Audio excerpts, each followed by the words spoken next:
Mga kapatid, pag-uusapan natin to. Kikilabutan ka dito sa kawalang iya.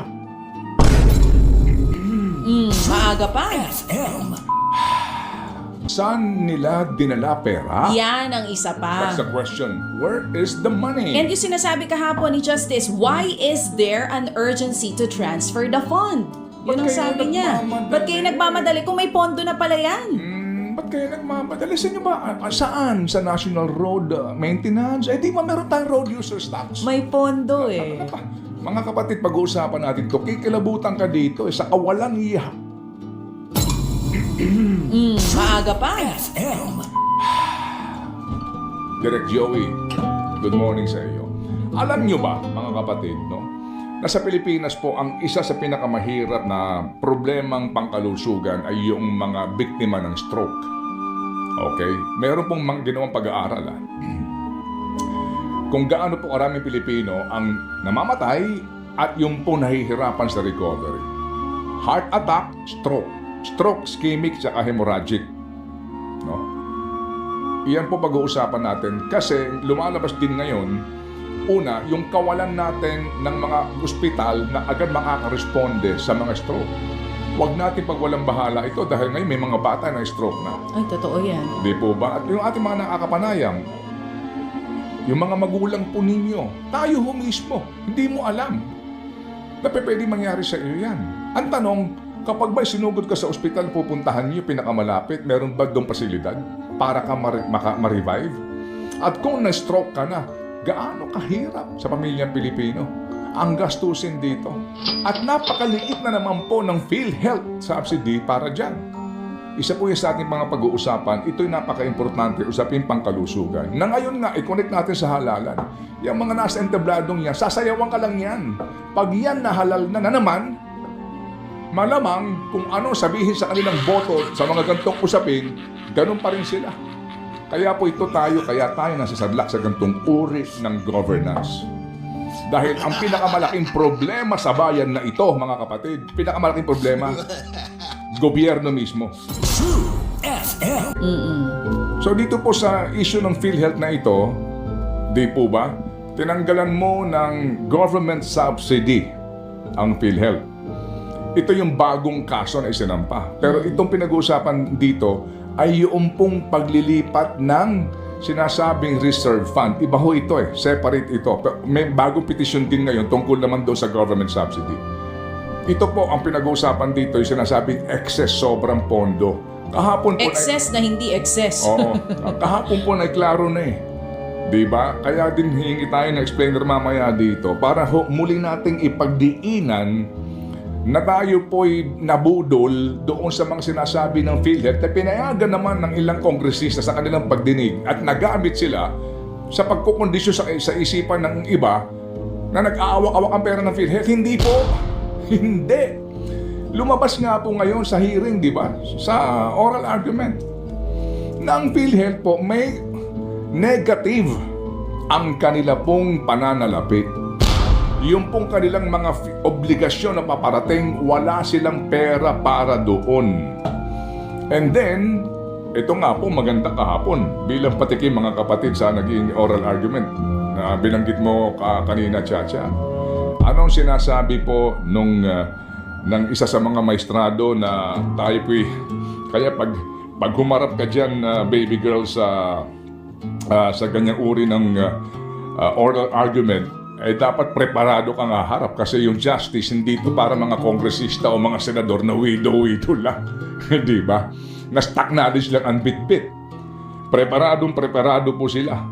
Napakasimple po ng mga ng mga Tanong. ng mga paglalatag ni justice, no? Ang sinasabi niya, sandali lang, ano ba ang source ng pondo ng PhilHealth? Ano ba ito? Pinagpapaliwanag yung kanilang SVP. Yung pong direct contribution ng mga miyembro. O saan pa nanggagaling ang pera? Meron po kaming subsidy galing po sa PAGCOR at PCSO. Tama, meron po kami. Okay. Saan pa nanggagaling? Meron din po kaming pinanggagalingan na pera para po sa sin taxes. Yung sin taxes pa, paano ba yon? Yung pagbubuwis para saan ito? Nakalagay po yan sa UHC law. Saan pa nang gagaling? Meron din pong government subsidy. Ganon. So kung yan ang pinanggagalingan, para saan yung pera? Para po sa pondo po ng una, yung pong mga indirect members, contributors. Sino to? Direct contributors. PWD, senior senior citizen, citizen. mga indigents, hindi kaya. Yun pala naman. Yung sin taxes, para saan yun? Yun din po ito. So yung bang sin taxes, ano ba yan? Special law ba yan? Oo, special law.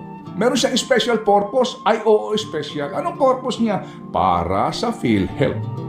So nakalagay doon, special din ang provision para sa una, pagpapadami ng benepisyo. Pangalawa, para kung kakayanin na, dahil nga may pera ka na, babaan mo ang contribution.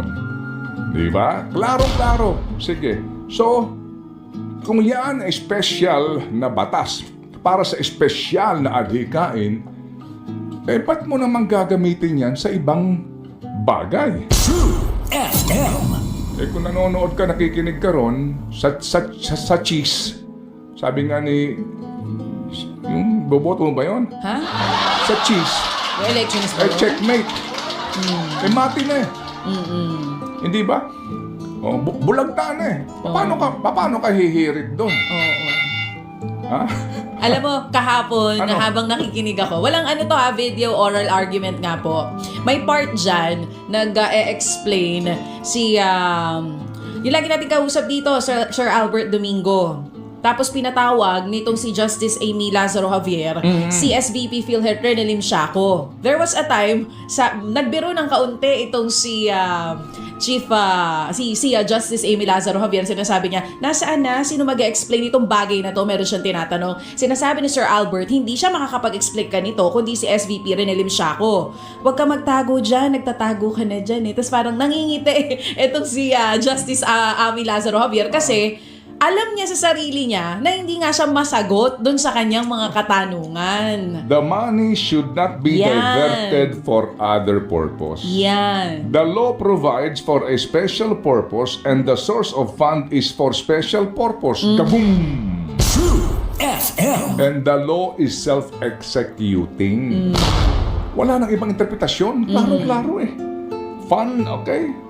And then, dun na pinasagot yung Solgen kasi nga sinabi, so gagamitin niyo yung pera para sa kalusugan natin sa pagpapatayo ng tulay?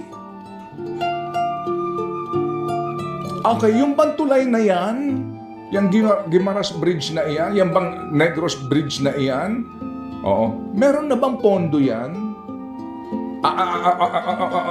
Meron. Saan ang galing ang pondo? Sa Korean Export-Import Bank of Korea. Magkano ang nakalagay dyan? Dyan sa GAA? May pera na pala yan eh. So, you are going to fund a project that is already funded? Napakaswabe, di ba? Kikilabutan ka dahil talagang kahapon, mga kapatid, klarong-klaro po, ang malaking pagkakamaling ito, kahit na sino pa sigurong iharap mo dito to defend this case, ay hindi mahihirapan. Ang atin na lang dito yung desisyon ng Supreme Court.